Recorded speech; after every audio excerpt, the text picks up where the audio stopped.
Assalamualaikum guys. We are from group 12.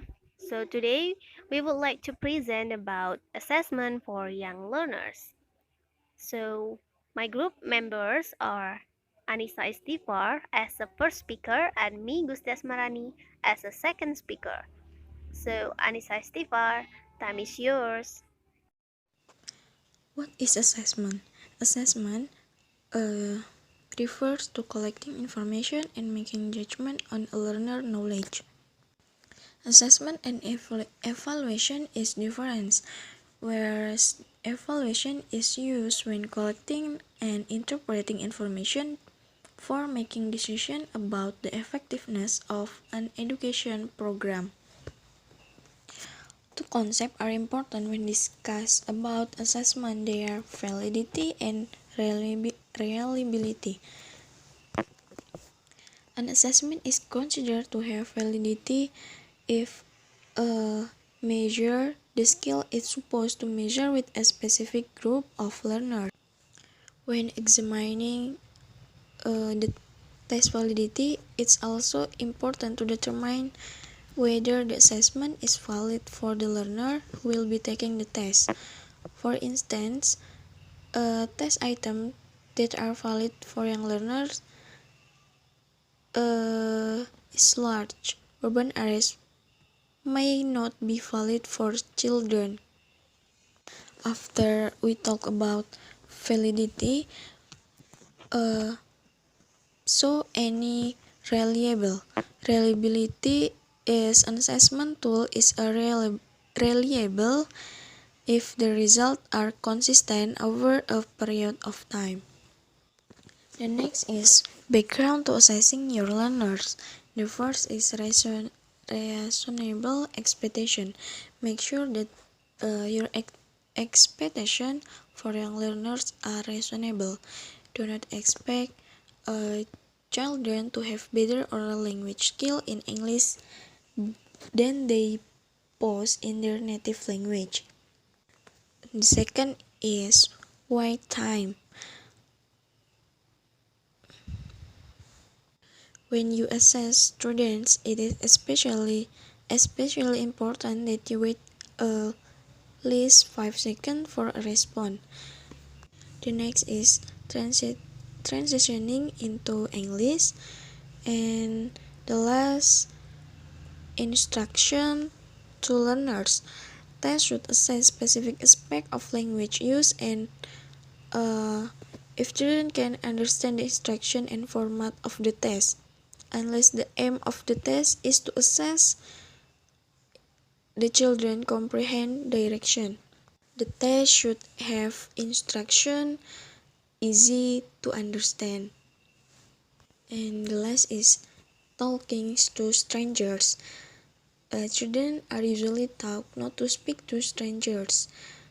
There are situations when an English language test may be given by someone who is unfamiliar to the child. Uh, child Children need to be so that the person assessing them can be trusted. Elementary school students in most countries are required to participate in mandated formal assessment. Young learners are increasingly being required to participate in formalized English language testing. This type of assessment may be administered on a one-to-one basis or given to a group of young learners in the form of a written test. The first test is ESL language proficiency instrument. ESL is English as a second language. This is a test designed for use with young learners in the United States. This instrument usually requires someone to administer the speaking portion of the test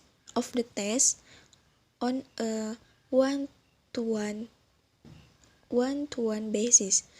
These tests are used to determine the children need when the children need extra help learning English at school because they come from a home where English is not the primary language.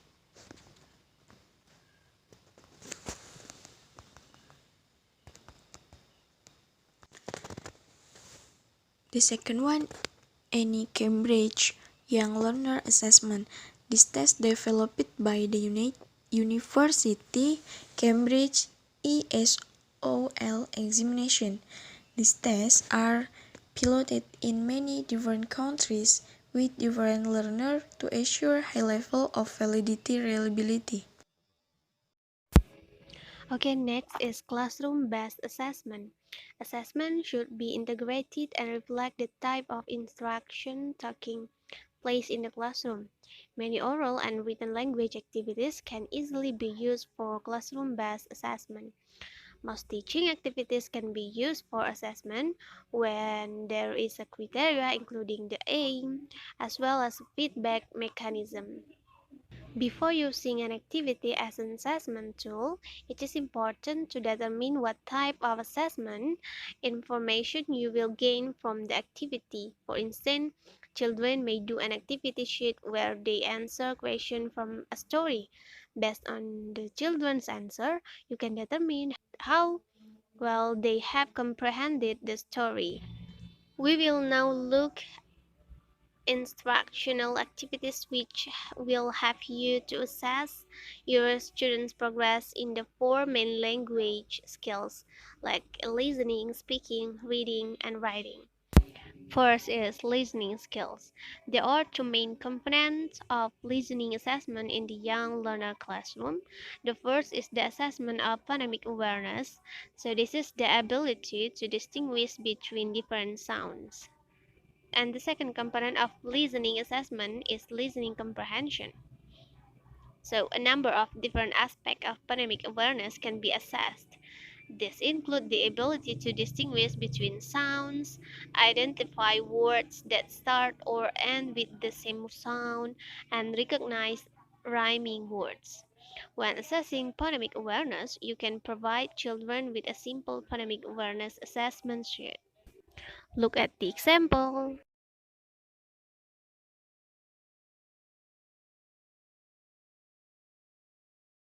Second is speaking skills.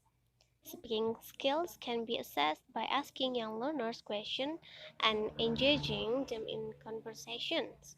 You can assess students by asking specific questions during class as well as by talking with them on a one-to-one basis. When assessing learners' oral skills, you may want to use an analytical or holistic rubric. So, a holistic rubric provides one overall score.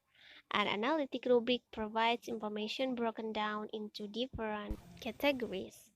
The student's oral language observation matrix in Figure 3 is an analytic rubric used to assess speaking skills. So you can use it to assess children formally as part of your daily instruction or for formal assessment. Look the example.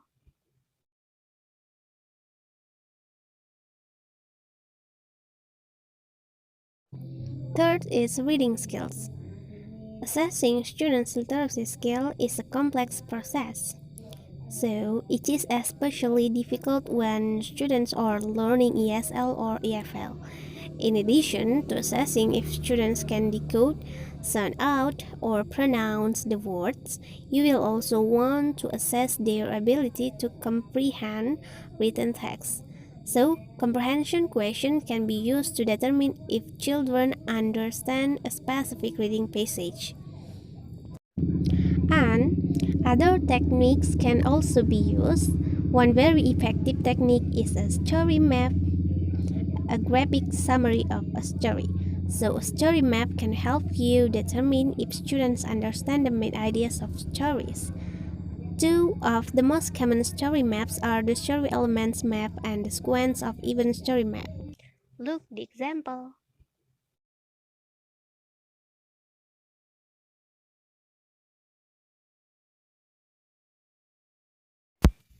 Fourth is writing skills.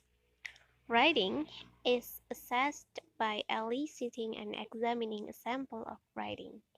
The learners can write a sample consisting of a sentence, paragraph, or essay. So this sample can be fiction or non-fiction and can be assessed using analytic or a holistic rubric.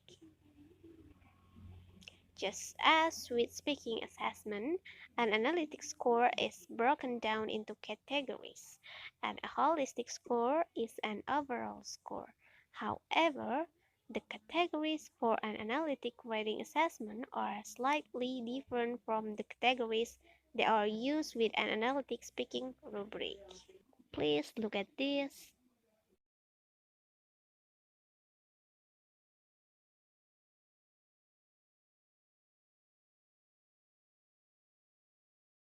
So, assessment is becoming more and more prominent in both ESL and EFL programs. As a teacher, it is something that you will be called to do on a continual basis. So, the purpose of this chapter was to explore language assessment as it relates to young learners. So, guys, thank you for attention, and that's all from us.